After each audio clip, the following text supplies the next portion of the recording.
Yo, yo, yo, what up? It's your boy Chad back with another video. Back on Angel Time. I want to first ask if you guys get the like button on the way into the video. That's of course your thing, but it means everything to me. And if you guys are liking the content, subscribe to the tribe. Alright, so let's get it. If you guys are gonna get the title of the video, I named it Things That I Struggle with the Most in the Beginning of Semen Retention. Things that I struggle with the most in the beginning of semen retention. And I really want to make this video for you guys because, as you guys know, I didn't just wake up on day 931. Like, I was once at 3 days, 7 days, 21 days, 30 days, 90 days, and all that good jazz, just like how you guys are, man. And hopefully this video is edifying for you guys. You guys learn a lot from this video because we are all in this journey together. And I'm sure things that I'm naming off in this video is some of the things that you guys are dealing with yourself, man. So that's the reason why I want to make this video for you guys. Things that I struggle with the most in the beginning of semen retention. So without further ado, let's get it. Let's go. And first was sleep. And yes, as you guys know, in my case, like, I was releasing for 20 years straight. Like, in fact, I started releasing in 2002 and I stopped releasing 2022. Like, so that's 20 years. That even sounds crazy, me saying that out loud. Like, in fact, like, I was on a live the other day and the brother said he was born in 2002. So, and I told that brother, I've probably been releasing before you've been born, man. Like, in fact, a lot of you Gen Zers, man, I've been releasing before, either before you were born or you were probably a little kid when I started releasing, man. And again, that just sounds crazy, me saying that out loud, but it's the truth, man. That was my life. But yeah, man. Yeah, I was releasing for 20 years straight, whether that be fapping or fornicating. Like, I was releasing, and that was my thing to go to sleep, man. Like, I used to always either fap to go to sleep or, of course, fornicate with something, man, and that was the thing that would put me to sleep. Because as you guys know, after you fornicate with something, man, and it's some good, man, the first thing you want to do is roll over and go to sleep. But to the point, like I said, I don't even know, I can't even tell you how many nights I went to sleep without getting one off before I went to sleep, which is a crazy thing. But yeah, man, as you guys know, also, when I started my semen retention journey, I simultaneously started my God journey. So once I found out the Heavenly Father wasn't dealing with all that fapping and fornicating outside of marriage, man, I cut it off. And like, it was very hard for me to go to sleep at first, man. And like I said, I could not get no sleep at all, man, none at all. I was just so horny and all that type of stuff. And I shared this in a previous video, and I'm gonna share it again, man. It came to a point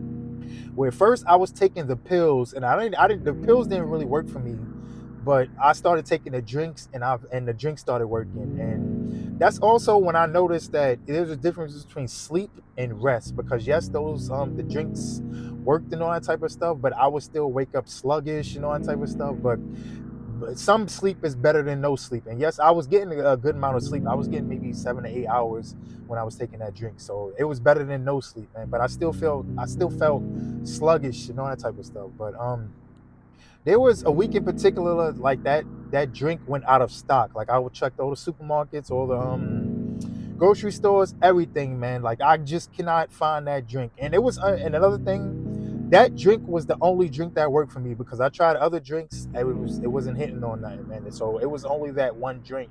And like I said, once that drink went out of stock, your boy really couldn't get no sleep. And at that point, I was fighting two demons, because I was fighting the demon of lust, like I said, me releasing for 20 years straight and me jumping on this journey cold turkey.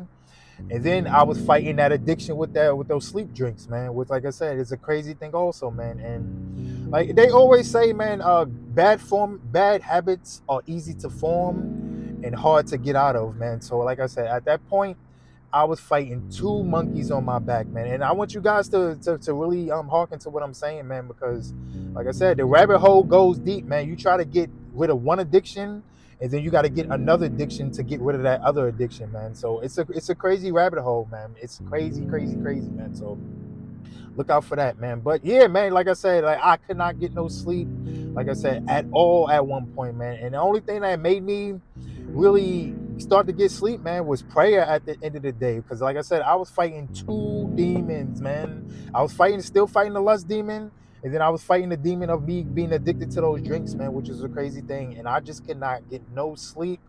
And the only time I would get sleep, because at that time I was working Uber.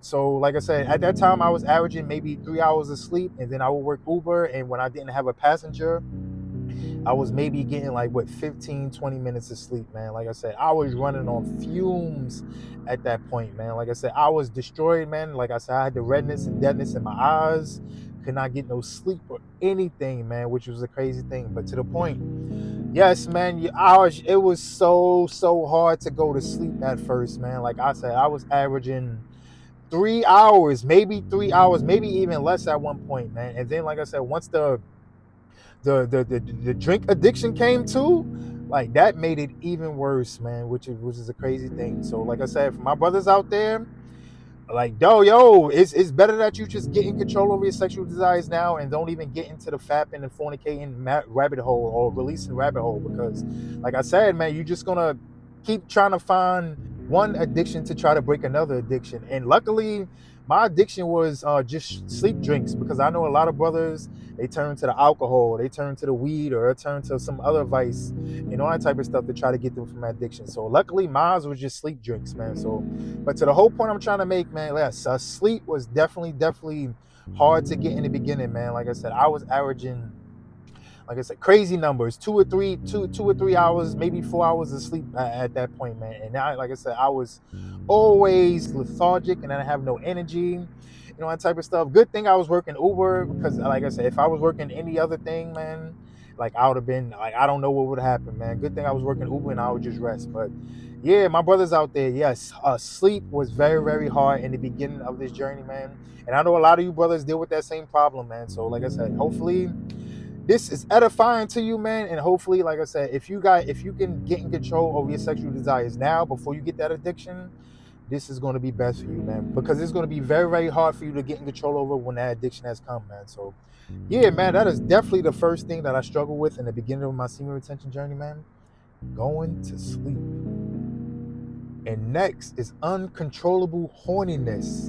And yes, let's get to the elephant in the room. No pun intended. Yes, man, like I said earlier, like I was releasing for 20 years straight. Like that horniness that I got, man, going back to earlier, that is the reason why I couldn't sleep, man. Because as I said, I needed that release to get off. I needed that release just to be productive for the day at one point. Like that was the only dopamine I was really getting in my life, man. Me releasing at the end of the day, which is a crazy thing, man. But yes, to the point, yes, uncontrollable horniness. Like even to this day, even though it's not at what it was before, like even to this day, man, like let's just be honest with each other, man. Like those woodies, man, that you get out of nowhere, man, those thoughts that you think, man. Like even though we're not really sexualizing women like that anymore, man, like sometimes our mind just goes to dirty places and dirty thoughts and all that type of stuff, of even old thoughts and all that type of stuff, man. Like let's just keep it real, man. Like yeah, you're definitely gonna have like a lot of uncontrollable thoughts, a lot of, like I said, like morning wood, random wood, gym wood, you walking down the street wood, everything, man, everything. Like I said, like you just get like a lot of just thoughts coming in your head and just an uncontrollable horniness, man. And like I said, this was something that, especially in the beginning, I was dealing with, man. Like, and even like I said this in the previous videos, man, plenty of times where I had the text written out for Monique, man. Yo, Monique, what you doing?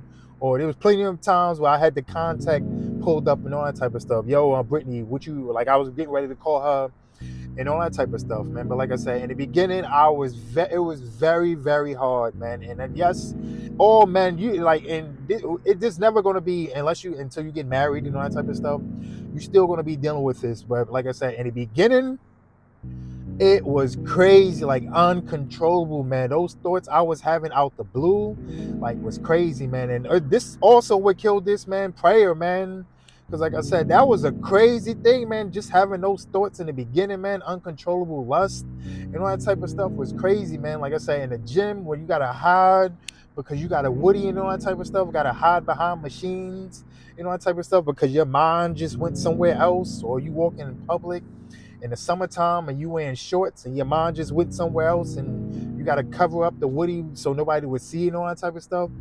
That is a crazy thing. But to the point, like I said, uncontrollable horniness is something that we all going to deal with. Like, especially in the beginning, man, it is a crazy thing because for my case or whatever your case is, man, like I said, we was releasing for how many years you was releasing. And then once you just hop on this journey, man, your thoughts is going to be the same, man, which is a crazy thing. And like I said, that same horniness, I feel like your body is just accustomed to a certain way after you've been doing something for a certain period of time. And it's hard, like any habit, man, it's hard to break because you've been doing it so long. And then once you start doing something else, it's going to be hard to break that. But like I said, like it was a crazy thing, man, uncontrollable horniness, man, random words, random thoughts, all that type of stuff, man. And it's a crazy thing. But like I said, luckily I got in control over that. Like it's a lot better. Like I'm not going to just say I don't get random words and all that type of stuff or those thoughts now.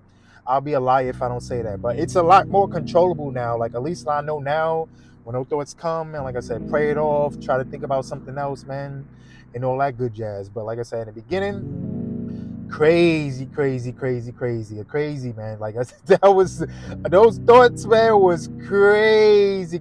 And I know a lot of you guys dealing with that too, man. Just stay on this journey, man. It is not worth it, man. Like I said, it's just thoughts, it's just Satan trying to get you and all that type of stuff, try to get you to go back to your old life, you know, that type of stuff. And then at the end of the day, you're breaking the habit, man. That's why, like I was saying earlier, man, don't form the habit in the beginning, man, so you don't have to break it because this rabbit hole goes deep, man. You don't want this in your journey, man. So, yeah, man, that is also another thing that I struggle with in the beginning of the semen retention journey, man. Uncontrollable horniness.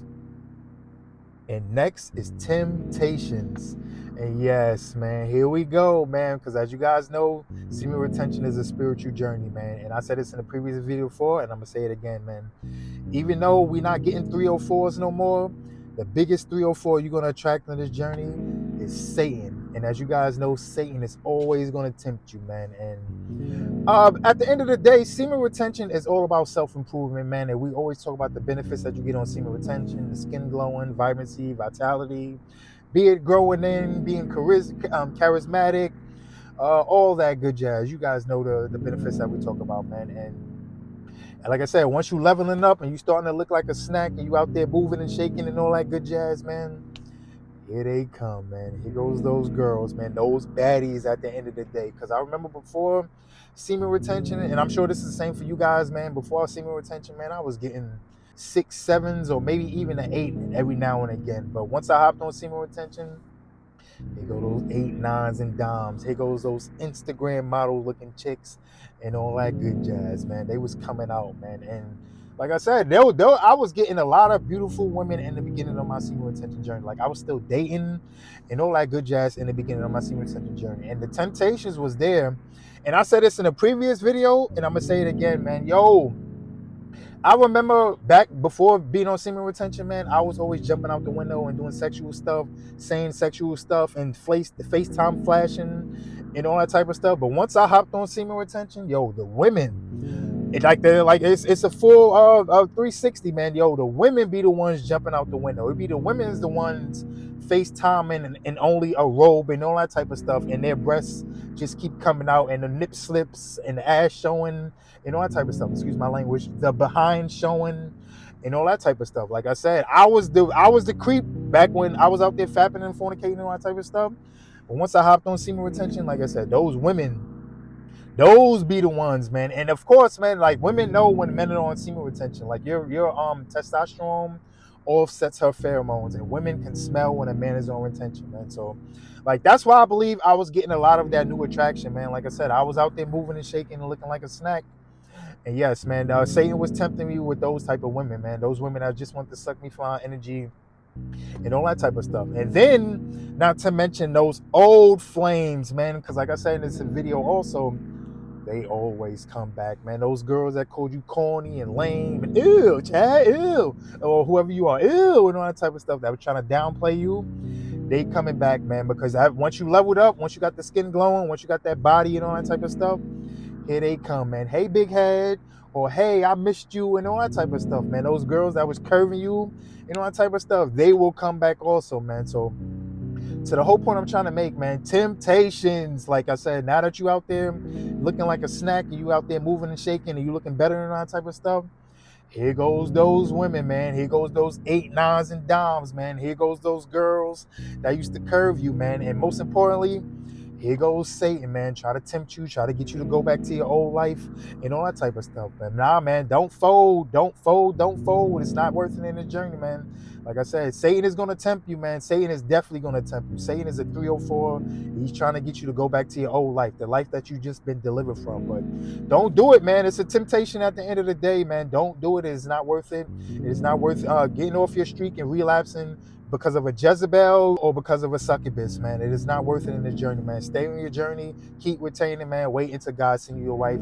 Don't fall for them temptations, man. So, yeah, man, that is also another thing that I struggle with in the beginning of my semen retention journey, man. Temptations. And lastly is acceptance. And yes, this is also a big thing that I struggle with in the beginning of my semen retention journey, because I had a crew of friends, man. Like, I pretty much grew up with these brothers my whole life, man. Like a 15, 20-year relationship, man. They know me and I know them like the back of my hand. Like, we was all cool. And that was our life, man. That was a sport to us, man. Get women. That's all we was there. That's all the conversations was about. That's all our life was about, man. Get fly, get women. That was it, man. Get the pee and all that type of stuff, which is crazy, man. So, yes, man, that was all of our life at that one point, man. And like I said, once I hopped on semen retention, I found God, and I told him I wasn't dealing with that type of stuff no more. Here comes the backhanded compliments. Here comes the laughing and the shame and all that type of stuff, man. And at a point, man, it was very, very uncomfortable to be around them, man, because they was tempting me, like I was saying earlier, man. Like I said, I would just be chilling with them, man, and they'll have girls come over and all that type of stuff. And I would tell them, like, nah, I'm not trying to do this no more, man. Like, stop putting me in this type of position and all that type of stuff. But they wasn't trying to listen, man, especially one in particular, the guy I tell you about all the time, my former best friend. Like, he was always trying to tempt me and all that type of stuff, man. But to the point, man, like I said, it was very, very hard to be accepted, man. Like I said, it is not a lot of people that's on this journey that you're gonna meet in real life. Like, thank God I got a community online with you brothers that hearkening and listening to me, and we're on this journey together. But in real life, like I said, you're looked at as a loser or a lame or an outcast and all that type of stuff if you're not out there chasing women and all that type of stuff. And when I really, really first started to accept being on semen retention was when I first dropped my first semen retention video 10 months ago. So I'm going to play a clip from that video, and this is when I first started to accept being on semen retention. So myself, I've been on this this journey for 2 years now. February 13th would make 2 years of no sex for me, and I think in late May would make 2 years of no fat for me. So that's the journey I've been on right now. And you want to know the sad thing is, I would have been, any other point in my life, I would have been embarrassed to just say that just now, that I didn't have sex in 2 years. But like I said, once you start growing more in this word, you don't even care about that stuff no more, because I've just got closer to God within these last 2 years. And I'm more of the apple of God's eye by me at least following that commandment and following that law. So like I said, any other point in my life, I would have been embarrassed just to come on, especially coming on here to say that I didn't have sex in 2 years. But I don't feel embarrassed at all. Like, I'm very proud and confident to say that, because I know I'm doing something good. But yes, man. First sidebar, you guys see how much I've grown since that video? My word and thought articulation and all that good jazz got a lot better. And why? Because of semen retention. But to the point, like I said, at that point when I made that video and I came on this video and I said, like, I don't care that I've been on abstinence and I've been on semen retention, like, that was the first point when I started to accept this just a journey, man, and not caring about how others perceive me and all that type of stuff. Because if I was just comfortable on camera, like, I didn't at that point, I didn't even care no more, man. And at this point right now, I really don't care no more, because all I make is pretty much semen retention videos. Like, I don't even care no more. Like, you judge me, whatever, man. Like, it doesn't even matter no more. But to the whole point I'm trying to make, man, like I said, that's when I really, really stopped caring about what people think about me. I stopped caring about people calling me lame and this and oh you don't get no this or whatever like that, man. I stopped caring, man. And also, what did I say in that video, man? I became the apple of God's eye, man. So I may not be accepted by man. I may be called corny and this and that and loser and you don't get this, but look who I am accepted by, man. Ancient of Days, man. He accepted me, man. And I don't even care about those friends. I don't even care about the markers and the scarfers and this and that. And also in the beginning of my semen retention journey, when I start making content, man, I had a whole bunch of people in the comment section saying that, oh, it's because you're in semen retention because you don't get women and all that type of stuff, man. Like, let's just keep it real, man. Do I look like I can't get women? Nah, let me stop playing. But to the point, yeah, man, I don't care, man. I'm accepted by the Heavenly Father, man. I know I'm making the Heavenly Father proud by me being on this journey, man. And also I'm helping out you guys, man. I'm accepted by you guys, man, which is great, which is better than being accepted by those bozos, man. Like I said, those brothers on the path of destruction, man. And like I said, when you're on semen retention and you're pleasing God, man, you accepted by the Heavenly Father himself, man. As you guys know, like I said, the Heavenly Father is rocking with brothers who's in control over their sexual desires. And sisters too, because I know I got sisters watching me also. But like I said, in general, man, if you are in control over your sexual desires, man, the Heavenly Father is rocking with you, man. So to the point I'm trying to make, don't worry about being accepted by anybody, man. Just as long as you accepted by the Ancient of Days himself, man. That's all that really matters, man. So I want to do a quick wrap up of the things that I struggled with the most in the beginning of the semen retention journey, man. First was sleep. Second was uncontrollable horniness. Third was temptations. And lastly was acceptance, man. So that wraps up the video, man. Like, comment, subscribe, share my video to everybody. And also check out my other content. First, we like the Most High. And then